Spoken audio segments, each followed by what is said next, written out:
যুগে যুগে মুসলিম ছিল শ্রেষ্ঠ বীরের জাতি, তবে কেন আজকে হলো করুণ পরিণতি।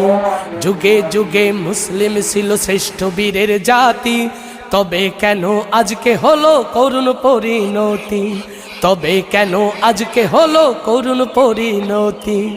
তবে কেন আজকে হলো করুণ পরিণতি।